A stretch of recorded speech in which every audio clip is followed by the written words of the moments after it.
আল্লাহ রাব্বুল আলামিন বিশ্বনবী মুহাম্মদ রাসূলুল্লাহ সাল্লাল্লাহু আলাইহি ওয়াসাল্লামকে একটা গল্প শোনাচ্ছেন। সেই গল্পটি মহিমান্বিত কুরআনুল কারীমের সূরাতুল ইব্রাহিমের ভিতরে আল্লাহ করেছেন। সুবহানাল্লাহ বলেন। রব্বুল আলামিন বলেন, ওগো নবী, আপনার পূর্বে আমি একজন নবীকে প্রেরণ করেছি যার নাম ইব্রাহিম। ওয়া ইযিবতালা ইব্রাহিম, আর সেই ইব্রাহিমকে আমি আল্লাহ রব্বুল আলামিন অনেক পরীক্ষা করেছি।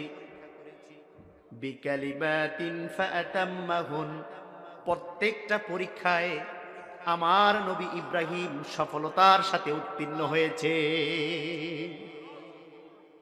উত্তীর্ণ হওয়ার পরে, পরীক্ষায় পাশ হওয়ার পরে আমি আল্লাহ তাকে পুরস্কার দিয়েছি এভাবে, ক্বালা ইন্নী জাইলুকা লিন্নাসি ইমামা, আমি আল্লাহ রব্বুল আলামিন ইব্রাহিমকে পরীক্ষায় পাশ হওয়ার পরে জাতির জন্য আমি আল্লাহ নেতা বানিয়ে দিয়েছি।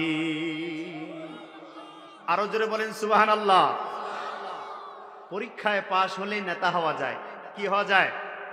তার মানে পরীক্ষা ছাড়া নেতা হওয়ার কোনো সুযোগ, পরীক্ষা আপনাকে দিতেই হবে, মুসিবতে আপনাকে পড়তেই হবে, তাছাড়া নেতা হওয়া যায়।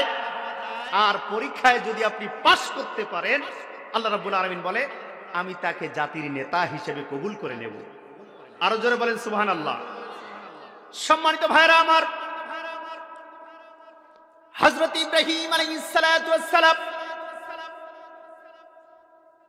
এর জামানায় তার বিপক্ষ শক্তি এগেইনস্টে একজন পররাষ্ট্র শক্তি ছিল, তাগুত শক্তি ছিল, যার নাম হচ্ছে নমরুদ। বলেন নামটা কি? নমরুদ একদিন স্বপ্নে দেখলো একজন ছোট বাচ্চা সামনের থেকে হেঁটে হেঁটে এসে হযরতে ইব্রাহিম আলাইহিস সালাতু ওয়াস সালাম, তার জামানার ঘটনা বলা হচ্ছে বিশ্বনবীকে। নমরুদ স্বপ্নে দেখছে ছোট্ট একটি বাচ্চা সামনের থেকে হেঁটে হেঁটে এসে নমরুদের কপাল বরাবর একটা ঘুষি মারছে। নমরুদ ঘুম থেকে জেগে রাজ দরবারের যত জ্যোতিষী আছে, যত গণক ঠাকুর আছে, সবাইকে ডাক দিয়ে একত্রিত করলো। নমরুদ বলল, আমার গণকেরা, ইয়া আইয়ুহাল মালাউ ইন্নী রাআইতু কাযা ওয়া কাযা ইফতুনি লিররুইয়া। আল্লাহু আকবার। নমরুদ বলল, ওগো গণক ঠাকুরেরা, আমি স্বপ্নে দেখলাম একটা ছোট বাচ্চা সামনে থেকে এসে আমার কপাল বরাবর ঘুষি মারছে। আমি অজ্ঞান হয়ে যাচ্ছি, সেন্সলেস হয়ে যাচ্ছি। এই স্বপ্নের তাবির আমি জানতে চাই। ইফতুনি লিররুইয়া ইন কুনতুম লিররুইয়া তা'বুরুন। আল্লাহু আকবার। তোমরা এই স্বপ্নের ব্যাখ্যা দাও। এই ছোট বাচ্চা আমাকে মারছে, এই স্বপ্নের ডিটেইলস আমাকে তোমরা জানিয়ে দাও। এবার গণক ঠাকুরেরা বসে গেল, রিসার্চ করা শুরু করে দিল। অনেকক্ষণ রিসার্চ করার পরে বলে, জাহাপনা, আমরা যেটা রিসার্চ করে পেলাম, জাস্টিফাই করে যেটা আমরা পেলাম, কনক্লুশনে যেটা আমরা পেলাম, এই ছোট বাচ্চাটা নাম হবে ইব্রাহিম। সুবহানাল্লাহ বলেন। তার এখনো জন্ম হয় নাই, দুনিয়ায় আসবে, বড় হয়ে আপনার কাছ থেকে রাজত্ব কেড়ে নেবে, শাসন ক্ষমতা কেড়ে নেবে, তার হাতেই আপনার মৃত্যু হবে। আমরা শেষে এই স্বপ্নের ব্যাখ্যা এটাই পেলাম। সুবহানাল্লাহ বলেন। সবাই বলেন সুবহানাল্লাহ। ও দুনিয়ার মানুষ, আজ হোক কাল হোক, নমরুদ যেমন স্বপ্ন পেয়েছে, তারকে একজন ছোট্ট বাচ্চা তার হাত থেকে রাজত্ব ক্ষমতা কেড়ে নিচ্ছে, আজ হোক কাল হোক নাস্তিকদের কাছ থেকে, কোরআন প্রেমিকরা, কোরআনের রাহবাররা, আলেম ওলামারা, এদেশের ইসলামপন্থীরা, বামার রামদের কাছ থেকে এই রাষ্ট্রের ক্ষমতা কেড়ে নিয়ে, বলেন ঠিক কিনা? Today or tomorrow, wait and see. একটু অপেক্ষা করো। নমরুদ যেমন স্বপ্ন পেয়েছে, তার স্বপ্ন যেমন সত্যি হয়েছে, আমরাও সেই দিনের অপেক্ষায়, যেই দিন কোরআন প্রেমিকরাও তাগুদের কাছ থেকে রাষ্ট্র ক্ষমতা কেড়ে নেবে, বলেন ঠিক কিনা? আমরা সেই দিনের অপেক্ষায়। আপনারা অপেক্ষায় নাই? বলেন আছেন না নাই? আমরা সবাই সেই দিনের অপেক্ষায়। সম্মানিত ভাইয়েরা, আসুন একটু সামনের দিকে আগাই। এবার নমরুদ বলল, ঠাকুরেরা, এই খবর দেওয়ার জন্যই কি তোমাদেরকে আমি বেতন দিয়ে পুষি নাকি? এর জন্যই কি তোমাদের আবাসিক ব্যবস্থা আমি করে দিয়েছি, গাড়ি বাড়ির ব্যবস্থা করেছি? এই সংবাদ শোনার জন্য নয়। গণকেরা বলছে, মহারাজ, যা বলেছি সত্য বলেছি, সত্য বই একটাও মিথ্যা বলি নাই। সুবহানাল্লাহ বলেন। আমরা যা পেয়েছি তাই বলেছি। এবার নমরুদ চিন্তায় পড়ে গেল, হাহারে, কে এই ইব্রাহিম? ইব্রাহিম যেন দুনিয়ায় আসতে না পারে, এই জন্যে স্বামী আর স্ত্রীর বিছানা আলাদা করে দাও, ঘর আলাদা করে দাও, বিবিদেরকে এক জায়গায় রাখো, সমস্ত পুরুষদেরকে আমার জেলখানায় বন্দি করো। যেহেতু এখনো আসে নাই, আসার রাস্তা বন্ধ করে দাও। সম্মানিত ভাইরা আমার, একান্ত আপনজনেরা আমার, নমরুদ জেলখানার ব্যবস্থা করলো। সমস্ত মানুষদেরকে, পুরুষদেরকে জেলখানায় রাখলো, মেয়েদেরকে বাইরে রাখলো। দীর্ঘদিন স্বামী স্ত্রীর সাথে কারো দেখা হয় না। ইব্রাহিমের পিতা আজর স্ত্রীর সাথে দীর্ঘদিন দেখা না হওয়ার কারণে ছুটি চায়, ছুটি দেয়া হয় না।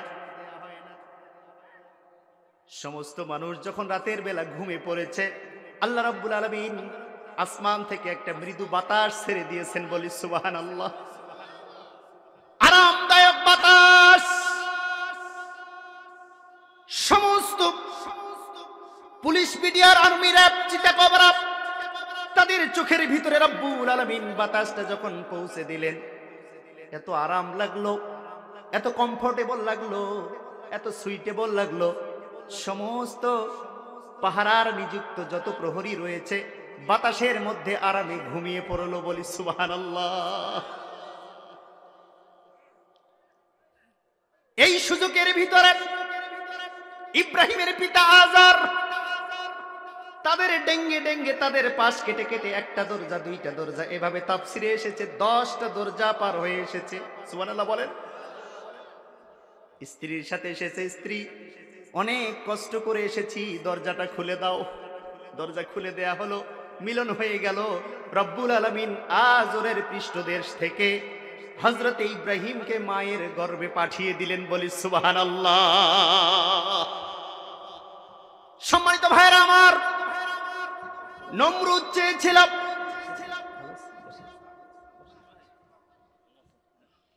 মনোযোগ আছে আমার দিকে, আমাদের মেহমানরা এসেছে আজকের এই মাহফিলের পক্ষ থেকে, তাদের সাদর সম্ভাষণ। আমার বন্ধুরা, নমরুদ চেয়েছে ইব্রাহিম যেন দুনিয়ায় না আসে, তার যত ব্যবস্থা নমরুদ কিন্তু করেছিল, ঠিক কিনা? কিন্তু ইব্রাহিমের আশা কি ঠেকানো গেছে? আশা ঠেকানো গেছে? ঠেকানো যায় নাই। ইসলামকে যারা বিজয় করবার জন্যে, ইসলামের পতাকা উড্ডীন করার জন্যে, আগামীতে ইসলামী রাষ্ট্র কায়েম করার জন্যে যারা এক এক করে বাংলাদেশে আসবে আর যারা চলে যাবে, এদেরকেও রুখে দেওয়ার জন্যে নমরুদের 5টা গোলামেরাও যদি বৃথা চেষ্টা করে, কিন্তু তৌহিদি জনতা তোমরা শুনে নাও, ও তৌহিদি জনতা ভালো করে শুনে নাও, সেই দিন ইব্রাহিমের আশা যেমন নমরুদ ঠেকাতে পারে নাই, এই দেশ, এই ভূখণ্ডেতে একদিন না একদিন রাষ্ট্র ক্ষমতায় ইসলাম যাবে, এটাও কোন নাস্তিকের বাচ্চা ঠেকাতে পারবে না। আওয়াজ দিয়ে বলো, কথা ঠিক কিনা?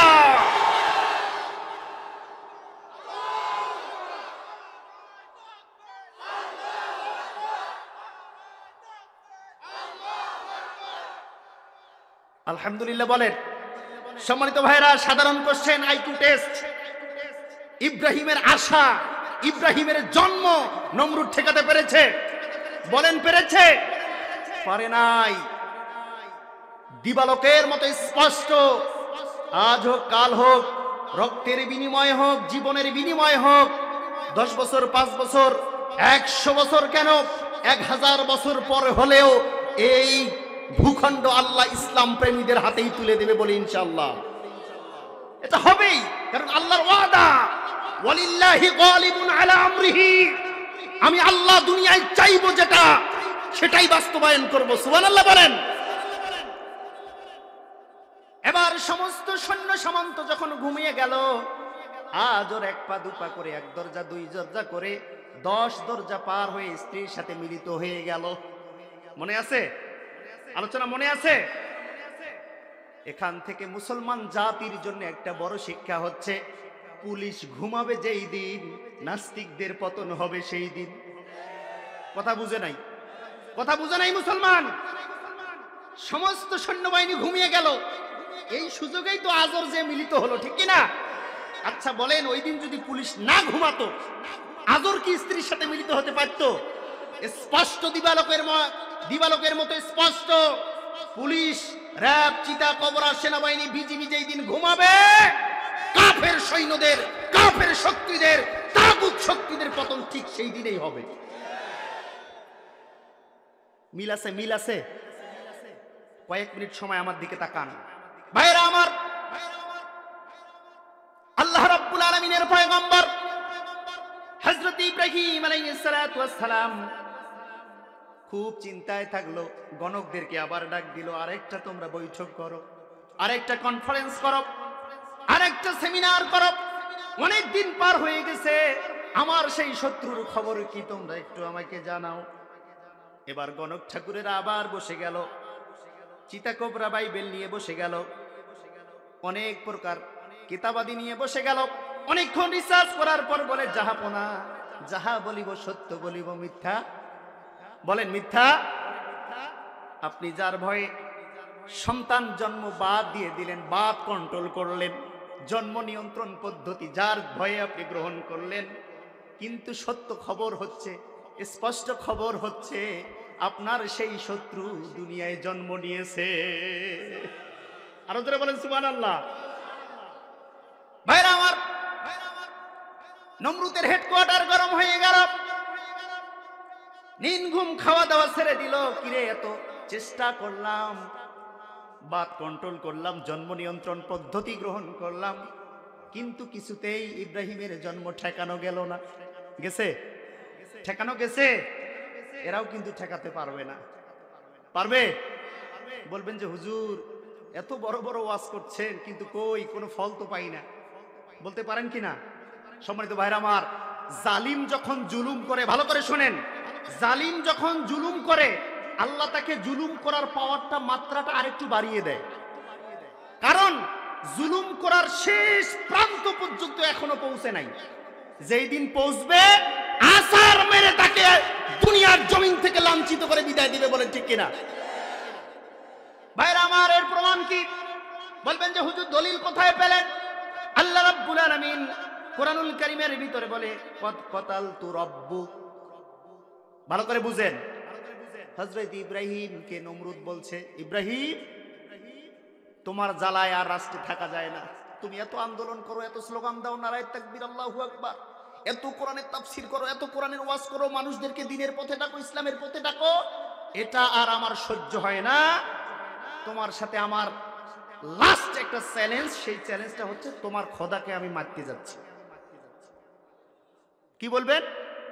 সবাই বলেন নাউজুবিল্লাহ।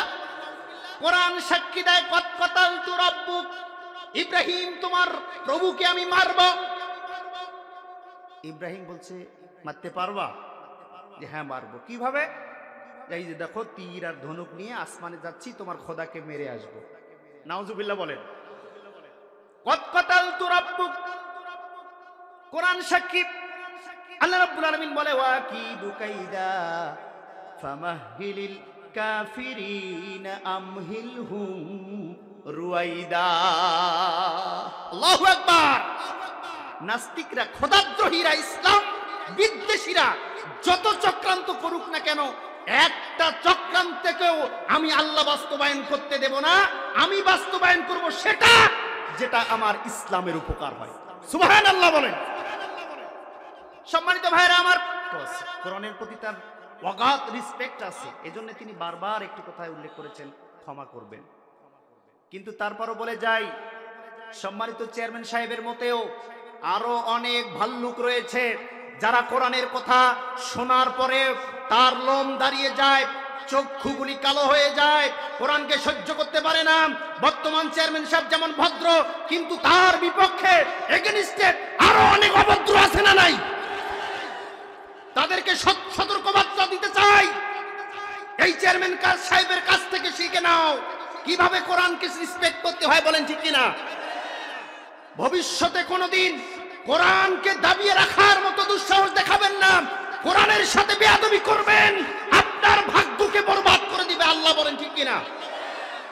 চেয়ারম্যান হওয়া তো দূরের কথা, জনগণের জুতা সমপরিমাণও উঠাবার মতো কোনো দায়িত্ব থাকবে না। অতএব সাবধান, কোরআনের সাথে যারাই বেয়াদবি করার জন্য আসবেন সফল হতে হবেন, কিন্তু কিয়ামতের ময়দানে আল্লাহ এমন বেইজ্জত করবেন। আল্লাহ রাব্বুল আলামিন কোরআন কারীমে বলে, ফাইন্না লিল কাফিরিনা আযাবান শাদীদা, আমি কাফেরদের আযাবের উপরে আরো আযাব দেব। সুবহানাল্লাহ বলেন।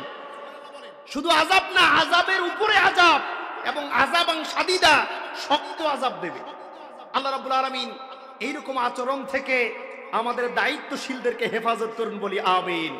দেশের প্রত্যেকটা চেয়ারম্যানকে যেন আমাদের এই চেয়ারম্যানের মতো ভদ্র, নম্র এবং আনুগত্যশীল হওয়ার মতো তৌফিক দান করে, বলি আমিন। সম্মানিত ভাইরা আমার,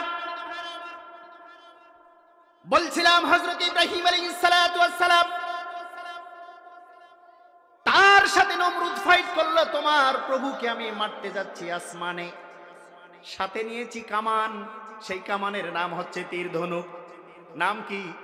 তীর ধনুক নিয়ে আসমানে যাচ্ছি, তোমার খোদাকে মেরে আসব। নমরুদ বলল, আজ হোক কাল হোক, এই যে আমি যাচ্ছি, খোদাকে না মেরে আমি আসব না, খোদাকে না মেরে তেল ব্যবহার করব না, খোদাকে না মেরে খাবার খাবো না, খোদাকে না মেরে স্ত্রীর সাথে মিলিত হব না। নমরুদ কমিটমেন্ট করলো, নমরুদ ওয়াদাবদ্ধ হয়ে গেল যে যতদিন তোমার খোদাকে মারতে পারবো না, তেল ব্যবহার করব না, স্ত্রী সহবাস করব না, আর খাবার খাবো না। বলেন শক্ত ওয়াদা কিনা? খুব শক্ত ওয়াদা করলো। মারবে কাকে? বলেন মারবে কাকে? আল্লাহকে মারার। চারটিখানি কথা। বলেন দুনিয়ার কোন মানুষের পক্ষে এটা সম্ভব নয়, কিন্তু নমরুদ খোদাকে মারার জন্য তীর ধনুক নিয়ে আকাশে যাচ্ছে। জিবরাইল আমিন রব্বুল আলামিনকে বলে, আল্লাহ তোমাকে মারার জন্য নমরুদ চলে আসে, এই যে আসছে, প্রথম আসমানের কাছাকাছি চলে আসছে, এই যে আসে, এই যে আসে। আল্লাহ বলে, আসতে দাও, আসতে দাও, আসতে দাও, আসতে দাও, এমন উপরে আসতে দাও যাতে সেখান থেকে আছাড় মারলে আর বাঁচার কোনো সুযোগ না থাকে। সুবহানাল্লাহ বলেন। আরো একটু উপরে আসতে দাও, কারণ নিচ থেকে আছাড় মারলে বেঁচেও যাইতে পারে, কিন্তু এমন জায়গায় আসতে দাও যেখান থেকে আছাড় মারলে আর হাড় হাড্ডি কলকবজা যেন খুঁজে পাওয়া না যায়। ভাইরা আমার, কতালতু রাব্বুক, নমরুদ দৃঢ় প্রত্যয় গ্রহণ করলো, ইব্রাহিমের সাথে শপথ গ্রহণ করলো, তোমার প্রভুকে মারবই। বলেন মারবই। তীর মেরে দিল। জিবরিল আমিন বলে, আল্লাহ তীর তো চলে আসতেছে। আল্লাহ রাব্বুল আলামিন বলে, নমরুদের আশা নৈরাশা করা যাবে না, তীরের মাথায় একটুখানি রক্ত লাগায়া দাও। একটু রক্ত লাগায় দিল। কোরআন সাক্ষী। ওই রক্ত মাখা তীর ফিরে আসছে, নমরুদের কাছে ফিরে আসলাম। ওই তীর নিয়ে হযরত ইব্রাহিমের সামনে বলে, দেখো, ইওর প্রভু হ্যাজ ডেড, তোমার প্রভু মারা গেছে, মারা গেছে।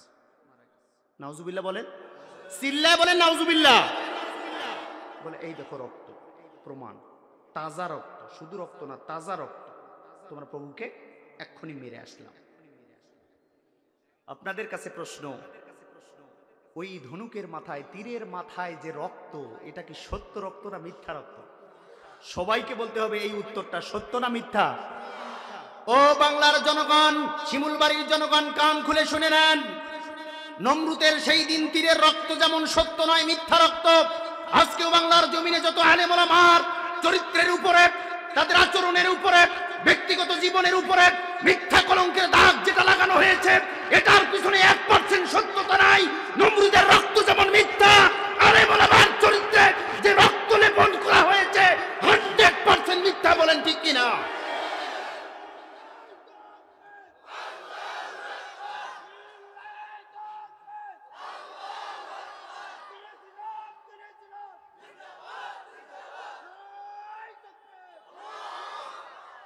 আলহামদুলিল্লাহ বলেন। সম্মানিত ভাইরা, কোরআনের পাখিকে তোমরা 50টি বছর কোরআনের খেদমত করেছে, তারপরও মৃত্যুর সময় কত কলা কৌশল করে, কত নাটক করে, কত ড্রামা করে এই দুনিয়ার জমিন থেকে তাকে তোমরা বিদায় করে দিলে। তোমাদের এই ষড়যন্ত্র যে মিথ্যা, এটা আমরা সূরা ইব্রাহিমের তাফসীর পড়লেই জানতে পারি। বলেন ঠিক কিনা? নাটক, ড্রামা, অনেক কলা কৌশল সাজিয়ে জাতিকে ধাপ্পা চাপ্পা দিয়ে জাতির কানকে একেবারে ভারী করে একটা চাঞ্চল্যকর তথ্য জাতির সামনে উপস্থাপন করে কোরআনের পাখিকে বিদায় করা হয়েছে। যেমনি করে নমরুদ সেদিন সফল হয় নাই, মিথ্যা রক্ত নিয়ে ইব্রাহিমের সামনে হাজির হয়ে গেছে। এই বর্তমান তাগুদেরাও বাংলার জমিনে আলেমদের সাথে, সারা বাংলার 16 কোটি মুসলমানের সাথে একটা নাটক খেলা খেলেছে। বলেন ঠিক কিনা? এটা নাটক ছাড়া আর কিছুই নয়। সম্মানিত ভাইরা আমার, আলোচনা দীর্ঘ করার সময় নাই। নমরুদের তাগুতি ক্ষমতা যখন বেড়েই যাচ্ছে, বেয়াদবি যখন বেড়েই যাচ্ছে, আল্লাহ রাব্বুল আলামিনের হাবিব ইব্রাহিম আলাইহিস সালাতু ওয়াস সালাম আল্লাহর দরবারে ফরিয়াদ করলেন, ওগো মাবুদ, আর কত সহ্য করব? রব্বানা আখরিজ লানা মিন যালিমাতিন আহলুহা ওয়া আখিরিল আয়া। আল্লাহ রাব্বুল আলামিনের নবী আল্লাহর কাছে দোয়া করে, আল্লাহ এই জুলুম থেকে আমাদেরকে বাঁচাও, এই জুলুম থেকে আমাদেরকে বের করো। আর কত নির্যাতন সব, আর কত নিষ্পেষণ সব, এই পেঁয়াজের নির্যাতন, লবণের নির্যাতন, আলুর নির্যাতন, পেট্রোলের নির্যাতন, ভোটের নির্যাতন, সমস্ত নির্যাতন এখন বাংলার জনগণের উপরে একটা একটা করে চাপানো হচ্ছে। আওয়াজ দিয়ে বলেন কথা ঠিক না বেটি? এই চালটা নমরুদের চাল। কার চাল? বলেন কার চাল? বলবেন হুজুর এটা তো বৈদেশিক ব্যাপার, রাষ্ট্রের উৎপাদন ক্ষমতা কম, তাহলে তো দাম বাড়বেই। রাষ্ট্রের উৎপাদন ক্ষমতা কম নয়।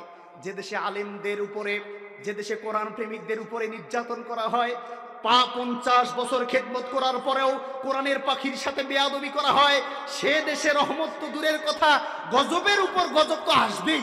ঠিক কি না? এটা আল্লাহর ওয়াদা।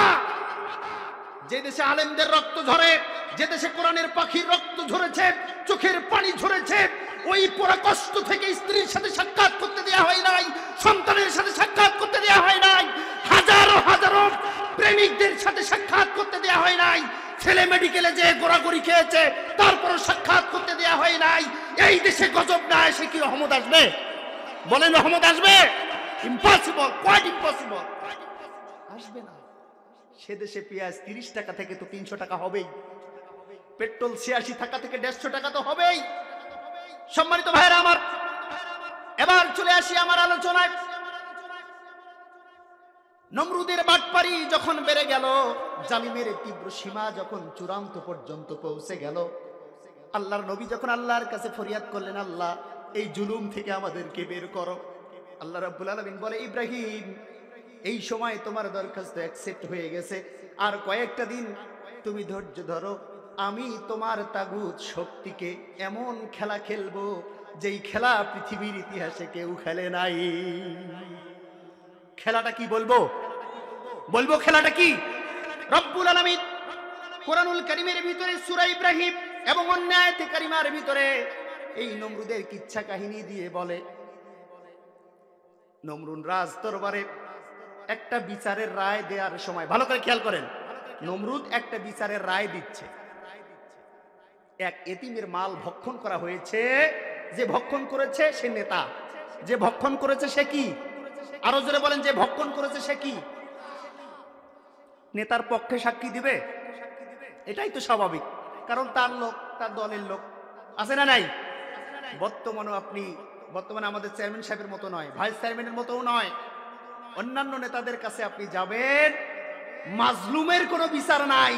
যেই নেতার মোজ যত বেশি, যার বাটপারি যত বেশি, যার জেনা করার রেকর্ড যত বেশি, ঘুষ খাওয়ার রেকর্ড যত বেশি, তার পক্ষে রায়টা চলে যায়। বলেন ঠিক কিনা?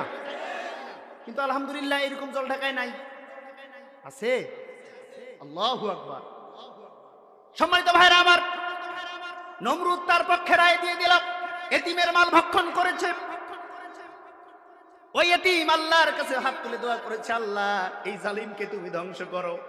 এই দোয়া করার সাথে সাথেই ওই রাজ মুকুটে বসার সময় একটা ন্যাংরা মশা নমরুদের নাক দিয়ে ঢুকে গেল। ভাই খেয়াল করেন, মশা নয় ল্যাংরা মশা। বলেন মশা কি? মশা নয়, ল্যাংরা মশা। কারণ ভালো মশা দিয়ে যদি নমরুদকে মারত, নমরুদ মরার সময়ও বলতো, এই আমাকে যে মেরেছে সে ভালো মশা। এটা যেন বলতে না পারে, সে যেন বলে যে না ওটা ল্যাংরা মশা। তার মানে আমাকে মারা হয়েছে এমন ক্ষীণ জিনিস দিয়ে, এমন ঠুনকো জিনিস দিয়ে, যেটার উদাহরণ আল্লাহ কিয়ামতের আগ পর্যন্ত রাখবেন। সুবহানাল্লাহ বলেন। নমরুদ বলে আমার মাথা যন্ত্রণা করে, মাথায় ওষুধ দাও, নাপা দাও, এক্সট্রা দাও, হয় না কাজ। অ্যান্টিবায়োটিক দাও, এজিথ্রোমাইসিন দাও, কি আছে দাও, কোনো কাজ নাই। সমস্ত ডাক্তারকে, হাকিমকে, কবিরাজকে ভোট করে বলেছে যে করে হোক আমার মাথার ব্যথা কমাও। সব ডাক্তার ভোট করে বলেছে, মহারাজ জাহাপনা আমরা রিসার্চ করে শেষ করে দিয়েছি, কোন এজিথ্রোমাইসিন দিয়ে, কোন গ্রুপের এরকম ওষুধ দিয়ে আপনার মাথার ব্যথা সারানো সম্ভব নয়। একটা মাত্র ওষুধ আছে, সেটা হচ্ছে খরমের বাড়ি। বলেন কিসের বাড়ি? সবাই বলতে হবে। বলেন জুতার বাড়ি। জুতা তো নরম, জুতা দিয়ে বাড়ি মারলে সেরকম বাড়ি হয়তো লাগবে না, কিন্তু খরম দিয়ে যদি মারা হয় লাগবে কিনা? ও দুনিয়ার নাস্তিকেরা, তোমাদের হুঁশ ফেরে না। তোমরা শুধু জুলুমের মাত্রা বাড়িয়ে দিচ্ছ। শুনে নাও, নমরুদ সারা বিশ্বের শাসনকর্তা হওয়ার সত্ত্বেও খরমের বাড়ি পেটা হয়ে এই দুনিয়ার জমিন থেকে কিন্তু চলে যাওয়া লেগেছে। তোমরাও যারা আজকে আলেম ওলামাকে একটার পর একটা মামলা দিচ্ছ, ধর্ষণের মামলা, রাষ্ট্রনায়কের মামলা, এইরকম ইফটিজিং এর মামলা, বিভিন্ন প্রকার মামলা দিয়ে তোমরাও যারা নায়েবে রাসূলদের চোখ দিয়ে পানি ফেলেছ, তোমরাও জেনে রাখো, খরম পিটা নয়, বুড়া জুতা পিটা হলেও তোমাদেরকে এই দেশ থেকে মামুর বাড়ি যাওয়াই লাগবে। বলেন ঠিক কিনা? যাওয়াই লাগবে, উপায় নাই। আছে উপায়? উপায় নাই। সম্মানিত ভাইরা আমার, খরম দিয়ে মারা শুরু করা হলো, হাজিরা নিয়ে, আমাদের গ্রাম্য ভাষা হাজিরা নিয়ে, বেতন দিয়ে মাথায় খরম পিটায়। পিটাও। যখনই পিটায় তখনই আরাম, যখনই পিটায় না তখনই ব্যথা বেড়ে যায়। আরো পিটাও। ক্রমাগত ভাবে পালা বদল করে পিটানো হচ্ছে। এখন যারা পিটায় তারা ভাবছে আমাদের চাকরির প্রমোশনও হয় না, বেতনও বাড়ে না, এই একটাই চাকরি, মারামারি চাকরি কতদিন করবে? একজন হিষ্টপিষ্ট লোক, মোষ বেশি, দাড়ি বেশি, সে বলছে চাকরি থাক আর যাক, চাকরি থাক আর যাক, বেতন তো নাই, বউয়ের সাথে অনেকদিন থেকে দেখা নাই, সাক্ষাৎ নাই, বেতন, চাকরি থাক আর না থাক, ওসপার যা আছে আর কপালে হবে। যত দূর হাত উঠে খরম দিয়ে নমরুদের মাথা বরাবর ডাং দেয়, মাথা ফেটে আল্লাহর ক্ষেপণাস্ত্র আল্লাহর কাছে জমা হয়ে যায়। সুবহানাল্লাহ বলেন। আরো যারা বলেন সুবহানাল্লাহ। এখান থেকে আমাদের জন্য শিক্ষা ভাইরা আমার, অন্য কোন অসুখ দিয়েও নমরুদকে কিন্তু রব্বুল আলামিন মারতে পারতেন, কিন্তু জুতার বাড়ি দিয়ে, খরমের বাড়ি দিয়ে কেন মারলেন? এখান থেকে নতুন নাস্তিকদের একটা শিক্ষা হচ্ছে, আল্লাহ রাব্বুল আলামিনের সাথে যারা খোদাদ্রোহিতা করবে, আল্লাহর সাথে যারা পাল্লা দেবে, বলেন আল্লাহর সাথে যারা পাল্লা দেবে, এইরকম শক্তিকে দুনিয়ার মানুষেরা একদিন না একদিন জুতা পিটা করবেই করবে। আচ্ছা, আপনাকে যদি চান্স দেয়া হয় যে এইবার জুতা পিটার দায়িত্ব আপনার, আপনি কত জোরে মারবেন? মনে যত খেপা সব একসাথে প্রয়োগ করবেন, আছে না নাই? বিশেষ করে আমার কোরআনের পাখিকে যারা দুনিয়ার জমিন থেকে এই ড্রামা করে বিদায় দিয়েছে, এই কোরআনের পাখির কথা যখনই স্মরণ হবে এমন জোরে মারবেন, নমরুদকে একটু সময় পেয়েছে, তার থেকেও ন্যানো সেকেন্ডও যেন সময় না পায়, ঠিক কিনা? সেই দিনের অপেক্ষায় থাকেন মুসলমান। ইমানকে করেন, সন্তানদেরকে করেন, নিজের পরিবারকে তৈরি করেন, ইসলামী আন্দোলনের পতাকার নিচে নিজের সামর্থ্যকে, নিজের জনশক্তিকে বাড়াইতে চেষ্টা করেন। একদিন সেই সময় আসবে, জুতা পিটা করার সময় আসবে, সেই দিন যেন এই নাস্তিকরা, হিন্দুর দালালেরা মামুর বাড়ি যাওয়ার জন্য জুতাও খুঁজে না পায়, ঠিক কিনা? সেই দিনের অপেক্ষা করেন, চান্স আপনারও আসতে পারে, ঠিক না? আর আমার আসলে তো কোনো কথাই নাই। আমার আসলে কোনো কথা আছে? কোনো কথা নাই। শরীরে যত শক্তি প্রয়োগ করে দেব ইনশাআল্লাহ। সম্মানিত ভাইরা, এবার আসেন হযরত ইব্রাহিম আলাইহিস সালাতু ওয়াস সালামকে আগুনের কুণ্ডলিতে ফেলানোর জন্য ইব্রাহিম একটা পরিকল্পনা করেছে। রব্বুল আলামিন কোরআনুল কারীমে বলেন, কুল্লা ইয়া নারু কুনি বারদাও ওয়া সালামান আলা ইব্রাহিম। আল্লাহু আকবার। ভাইরা আমার,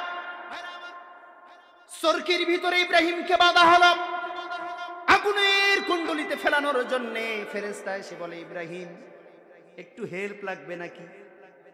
কি বলছে? একটু সাহায্য লাগবে নাকি?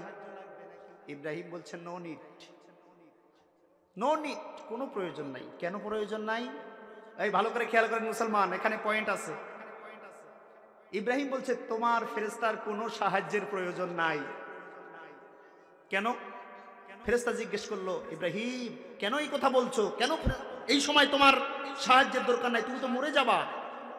ইব্রাহিম সেদিন দীপ্ত কণ্ঠে উত্তর দিয়েছিল, আল্লাহর ফেরেশতা ভালো করে শুনে নাও, আল্লাহ যদি মনে করেন আমার দ্বারা নবুয়তের দায়িত্ব শেষ হয়ে গেছে, আমার দ্বারা জাগতিক দায়িত্ব শেষ হয়ে গেছে, তাহলে আমাকে তুলে নিক, কোনো আপত্তি নাই, কারণ আমি শহীদি মৃত্যু পাবো। সুবহানাল্লাহ। আর যদি আমার দায়িত্ব এখনো বাকি থাকে, শুধু নমরুদ কেন, সারা বিশ্বের নাস্তিকেরা একজোট হয়ে জাতিসংঘের মতো বড় সংঘকে সাথে নিয়ে, রাষ্ট্রীয় শক্তিকে কাজে লাগিয়ে, চিতা কোবরাকে কাজে লাগিয়ে, ক্ষেপণাস্ত্রকে কাজে লাগিয়ে, চীনকে কাজে লাগিয়ে, দাদা বাবুকে কাজে লাগিয়েও যদি আমাকে মারতে আসে, আমার দায়িত্ব যদি শেষ না হয়ে থাকে, আমার এক চুলের পরিমাণ কোনো ক্ষতি করতে পারবে না, ঠিক কিনা?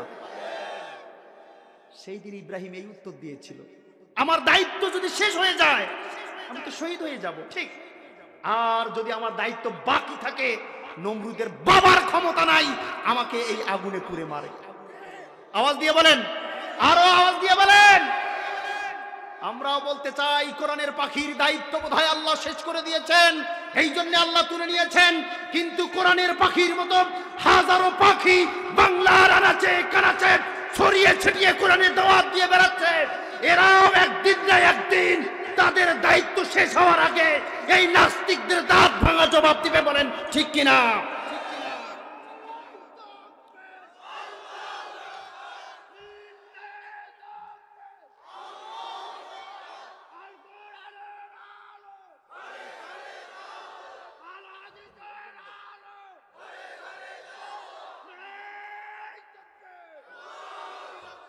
আলহামদুলিল্লাহ বলেন।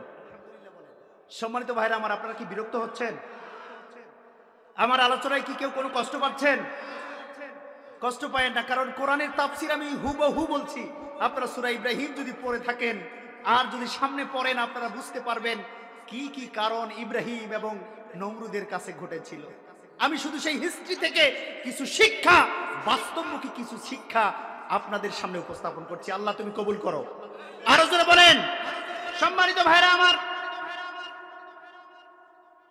আল্লাহ রাব্বুল আলামিনের হাবিব ইব্রাহিম আলাইহিস সালাতু ওয়াস সালাম যখন যুবক বয়সে, সবাই বলছে ইব্রাহিম চলো মেলায় যাই। কাহিনী মনে আছে না নাই? বলছে ইব্রাহিম চলো মেলায় যাই, বলছে না আমার জ্বর, আমার শরীর খারাপ, আমি যাব না, তোমরা যাও। সবাই মেলায় গেছে। এই সুযোগে ইব্রাহিম এসে তাদের প্রভুর আড্ডাখানা, দেবীহাটি দেবীখানা, এখানে ঢুকে কুরআন নিয়ে আচ্ছা মতো সবাইকে মেরেছে। ইতিহাস কিন্তু আপনাদের সবার জানা। আমি সেখান থেকে একটা শিক্ষা আপনাদেরকে দিতে চাই। ভাইরা আমার, জানা জিনিস থেকে রিভিশন করলে বুঝা সহজ হয়, বুঝা সহজ হয়। ইতিহাস যেহেতু আপনাদের জানা, আমি শুধু সেই জানা জিনিস থেকে একটু বিবেকের কাছে আমি একটু নক করতে চাই যে মুসলমান, সেখান থেকে আমাদের শিক্ষাটা কি? ভাইরা আমার, ইব্রাহিম সমস্ত মূর্তিকে ভেঙে ফেলল। মূর্তির রাজা যেটার 10 হাত, তার নাম কি? ওই দেবীর কাঁধের উপরে কুড়ালটা ঝুলায় রেখেছিল, এটাও আপনারা জানেন, জানেন না? এটাও কিন্তু জানেন।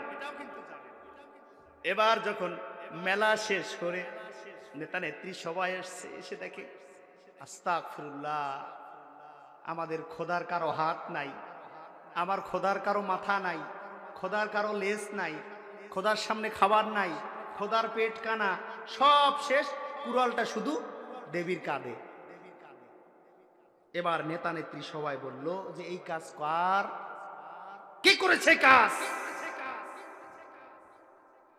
তাদের মধ্যে যারা জ্ঞানী গুণী ছিল তারা বলছে, ও নেতারা, আমরা মাইরের সিস্টেম দেখে, মাইরের কোপানের সিস্টেম দেখে আমরা বুঝে গেছি এটা ইব্রাহিমের কাজ ছাড়া আর কারো কাজ নয়। বলি সুবহানাল্লাহ, আরো যারা বলেন সুবহানাল্লাহ। কারণ যে কায়দায় মেরেছে এটা ইসলামী আন্দোলনের কর্মী ছাড়া আর কেউ হতে পারে না। আওয়াজ দিয়ে বলেন। তারা এক বাক্যে বলেছে যে এটা ইব্রাহিমের কাজ ছাড়া আর কারো কাজ।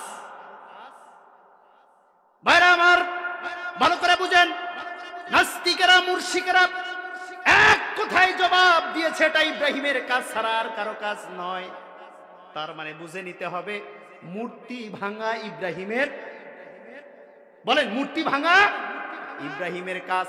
ইব্রাহিমের যত সন্তান পরবর্তীতে সিলসিলায় আসবে এদেরও উপরে আল্লাহর রব্বুল আলামিনের দায়িত্ব হচ্ছে যেখানেই মূর্তি পাবা, যার মূর্তি হোক না কেন, নিজের মূর্তি হোক না কেন, বাবার মূর্তি হোক না কেন, মায়ের মূর্তি হোক না কেন, দেশের নেতার মূর্তি হোক না কেন, লাথি মেরে ভাঙবা। কারণ এই শিক্ষা দিয়েছে তোমার বাবা, ঠিক কিনা? আমাদের বাবাকে বলেন, আমাদের পিতাকে ইব্রাহিম আমাদের শিক্ষা দিয়েছে মূর্তি ভাঙো। কি ভাঙো? মূর্তি ভাঙো। সম্মানিত ভাইরা, আজকেও আমরা ভাঙতে পারি না, কিন্তু এমন একদিন সময়ের অপেক্ষায় আমরা আছি, ছোট মূর্তি, বড় মূর্তি, মাঝারি মূর্তি, বাপের মূর্তি, চাচার মূর্তি, যত প্রকার মূর্তি আছে না কেন, ইসলামী আন্দোলনের নেতা নেত্রীরা একেবারে গুড়িয়ে গুড়িয়ে মেরে তার উপরে পেশাব করে দেবে। এমন একদিন আসবে, সেই শিক্ষা আমাদের জাতির পিতা ইব্রাহিম আমাদেরকে দেয়। বলেন ঠিক কিনা? আওয়াজ দিয়ে বলেন ঠিক কিনা? ভাইরা আমার, মিল্লাতা আবিকুম ইব্রাহিম হুয়া সাম্মাকুমুল মুসলিমিন রব্বুল আলামিন 17 পারার শেষ পৃষ্ঠার শেষের দিকে বলেছেন, ও মুসলিমেরা, ও মুসলিমের সন্তানেরা, তোমাদের পিতার নাম হচ্ছে ইব্রাহিম, আর সেই পিতা তোমাদের নাম রেখেছে মুসলিম। আমাদের পিতা আমাদের নাম রেখেছে মুসলিম। এবার আপনাদের কাছে প্রশ্ন, আপনার আমার সবার পিতার নাম কি? সবাই বলেন, আমাদের জাতির পিতার নাম কি? আরো জোরে বলতে হবে। ইব্রাহিম আলাইহিস সালাম। এই জাতির পিতাকে বাদ দিয়ে মুসলমানের কোন সন্তান আর দ্বিতীয় কোন পিতাকে যদি পিতা বলে মানে, পিতা বলে ডাকে, পিতা বলে বিশ্বাস করে, এই মুসলমানের জমিনে তার কোনো ঠাঁই হবে না। বলেন ঠিক কিনা? পিতার নাম কি? সবাইকে বলতে হবে পিতার নাম কি? আমাদের পিতা ইব্রাহিম। শিখিয়েছেন কোরআন। শিখিয়েছেন কে? কোরআন শিখিয়েছে। মিল্লাতা আবিকুম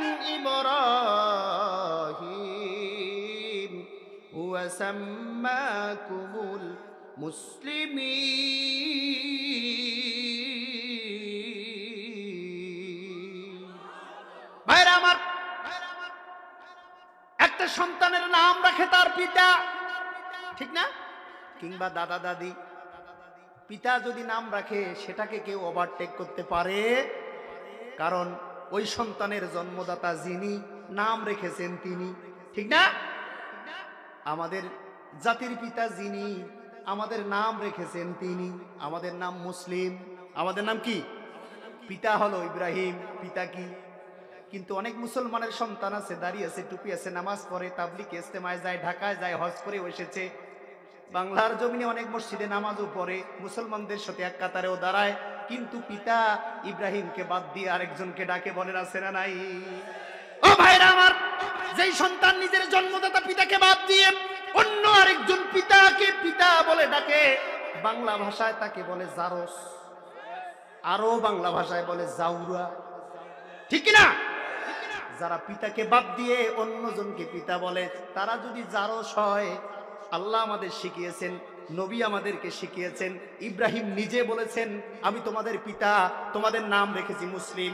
ওই পিতাকে বাদ দিয়ে অন্য কাউকে কোনো পিতা যদি তুমি ডাকো, তুমিও জারস নাও, তুমিও জারস সন্তান, তুমিও বৈধ নাও, তুমিও জারস, কারণ তুমি তোমার পরিচয় ভুলে গেছো। ঠিক কিনা মুসলমান? তুমি তোমার পরিচয় ভুলে গেছো। কোরআন তোমার যেই পরিচয় দিয়েছে, আইডেন্টিটি দিয়েছে, তুমি সেই আইডেন্টিটিকে ওভারটেক করেছো, রিফিউজ করেছো, ডিনাই করেছো। অতএব তোমাকে আর বৈধ সন্তান বলা যায় না, তুমি এ জাতির অবৈধ জারস সন্তান। এরকম কয়েকটা অবৈধ কি আছে সমাজে? আশেপাশে আছে? দেখেন তো আশেপাশেও কয়েকজন আছে কিনা। থাকতে পারে, থাকতে পারে। এবার চিল্লায় এক কথায় উত্তর দিবেন, আমাদের জাতির পিতাকে। আরো জোরে বলেন, আমাদের জাতির পিতাকে। আমাদের জাতির পিতা হচ্ছে ইব্রাহিম। এই পিতাকে বাদ দিয়ে অন্য পিতাকে পিতা বলে ডাকানোর জন্য যারা প্রেসার ক্রিয়েট করবে, যারা জুলুম করবে, নির্যাতন করবে, ডাকতে বাধ্য করবে, আপনারা স্পষ্ট আকারে বুঝে নেবেন এটা সমাজের মধ্যে ডাইরেক্ট ফরমালিন মুক্ত জাউরা সন্তান। আওয়াজ দেন, আওয়াজ দেন।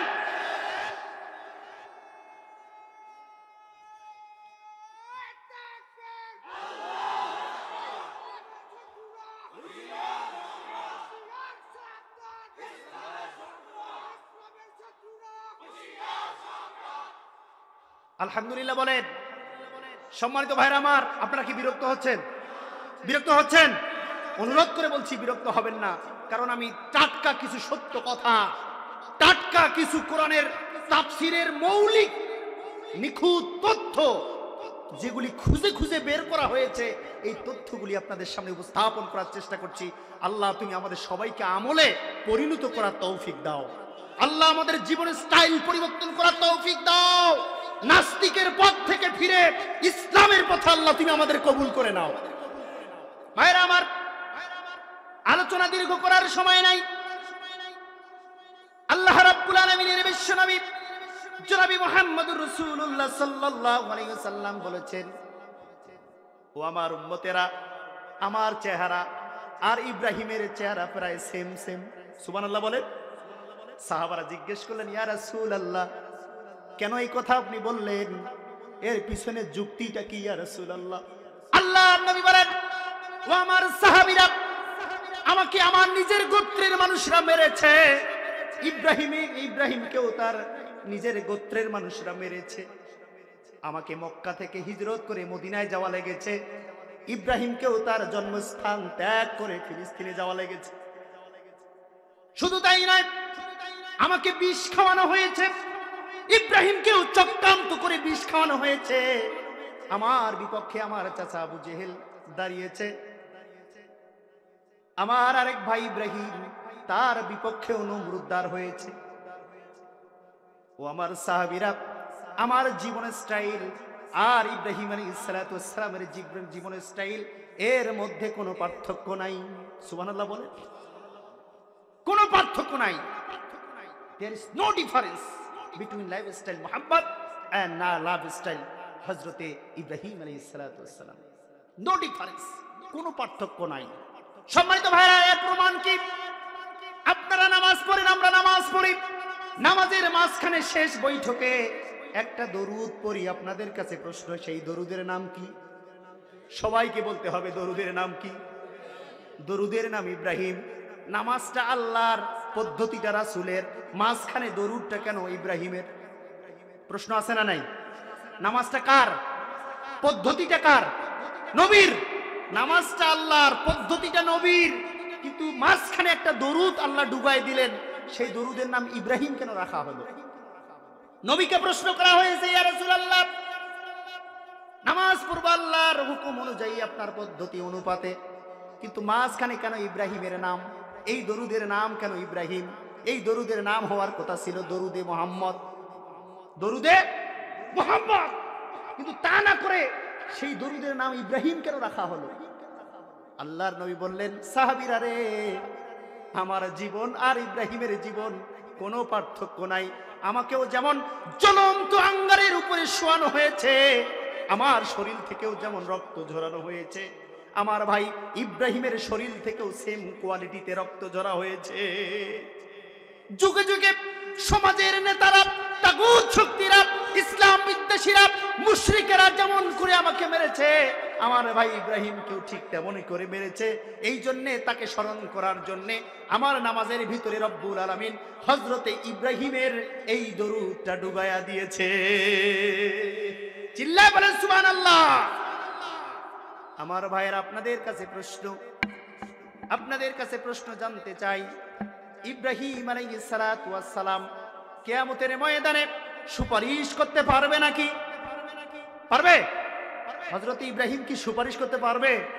সুপারিশ করবে কে? আমাদের নবী। বলেন সুবহানাল্লাহ। চ্যানেলটি সাবস্ক্রাইব করুন, বেল আইকনটি বেজে দিয়ে সাথেই থাকুন।